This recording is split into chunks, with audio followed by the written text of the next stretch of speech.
Olá! Hoje a gente vai mergulhar num dos capítulos, olha, mais intensos e fascinantes de toda a Bíblia. 2 Coríntios, capítulo 10. É um momento em que a autoridade do apóstolo Paulo está sendo atacada de frente. E a maneira como ele se defende é completamente inesperada e revela uma verdade muito poderosa sobre onde a gente encontra a verdadeira força. Vamos descobrir juntos como ele vira esse jogo? Para a gente entender a defesa do Paulo, primeiro a gente precisa entender o ataque, né? Vamos pintar o cenário aqui.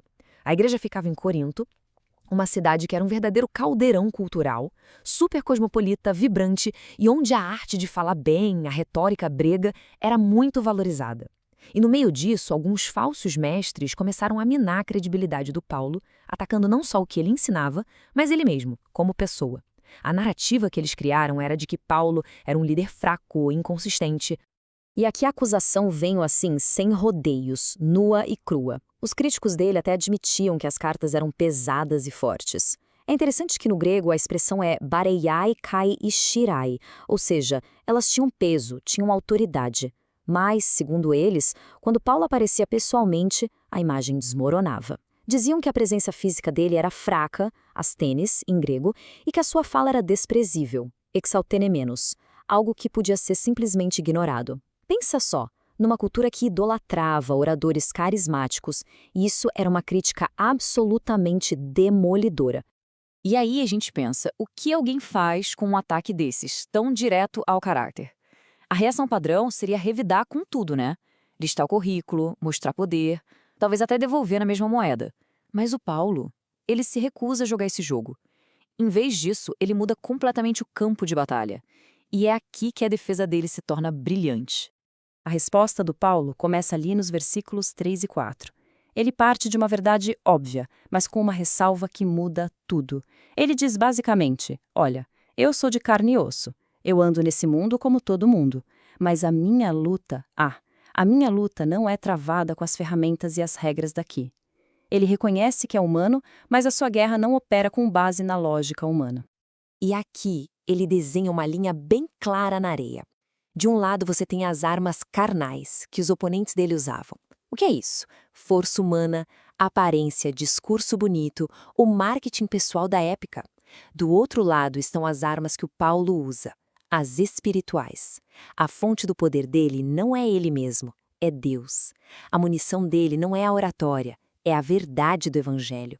Uma verdade capaz de fazer algo que nenhum discurso humano consegue: destruir fortalezas. E para a gente entender isso a fundo, vale a pena olhar a palavra grega que ele usa aqui, sarkika. Quando Paulo diz que as armas dele não são carnais, ele não está querendo dizer que são etéreas ou coisa de outro mundo. O ponto todo é a origem delas. Sarkika se refere a tudo que vem da esfera puramente humana, que é limitada, que é falha. As armas dele vêm de uma fonte divina e é por isso que elas têm um poder que as armas humanas jamais teriam. A grande sacada é essa. Paulo não nega a sua humanidade, ele só nega que a humanidade seja a fonte do seu poder. Certo, então essas armas destroem fortalezas. Mas que fortalezas são essas? O versículo 5 dá a resposta. Paulo diz que elas destroem os logismos. E olha, essa palavra é muito mais forte do que pensamentos. Ela se refere a argumentos, raciocínios e ideologias inteiras. São verdadeiros sistemas de pensamento que se levantam com orgulho contra o conhecimento de Deus. A batalha que o Paulo está travando aqui não é uma disputa de egos, é uma guerra de visões de mundo. Então, Paulo detalha o processo quase como uma estratégia militar em 3 passos. Primeiro, a demolição. É preciso destruir as fortalezas dos raciocínios falsos. Segundo, a captura.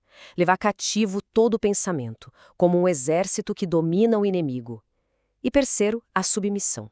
Fazer com que esses pensamentos, que antes eram rebeldes, agora se alinhem e obedeçam a Cristo. É uma estratégia completa para transformar a mente humana de dentro para fora. E agora, Paulo vira o jogo de vez.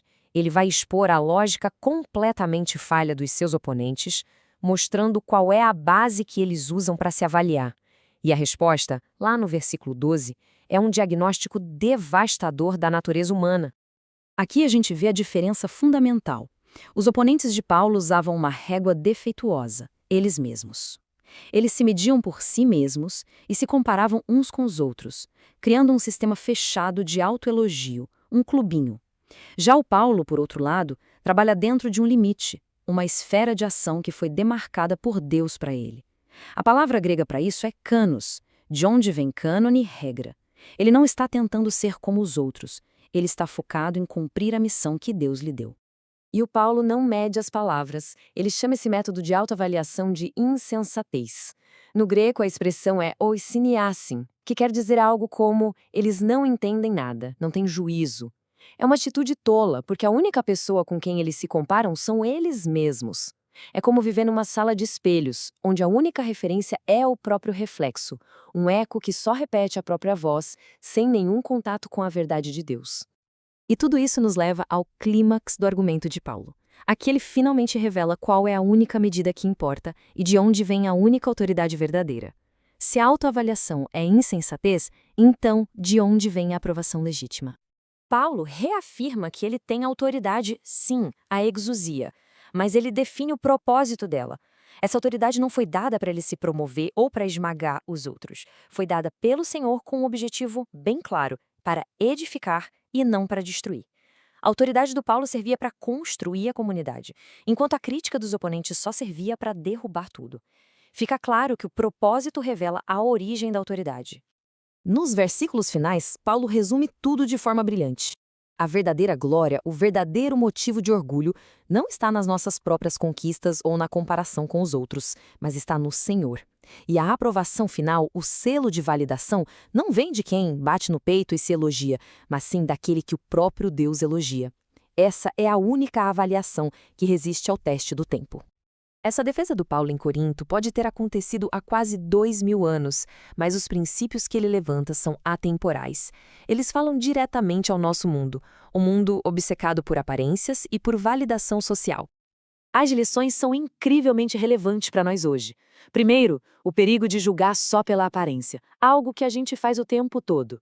Segundo, a descoberta de que o verdadeiro poder não está na autoconfiança, mas na dependência de Deus.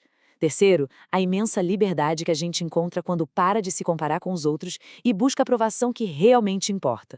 E por fim, a consciência de que as batalhas mais significativas que a gente enfrenta não são físicas, mas ideológicas, travadas no campo das ideias, das crenças e dos valores.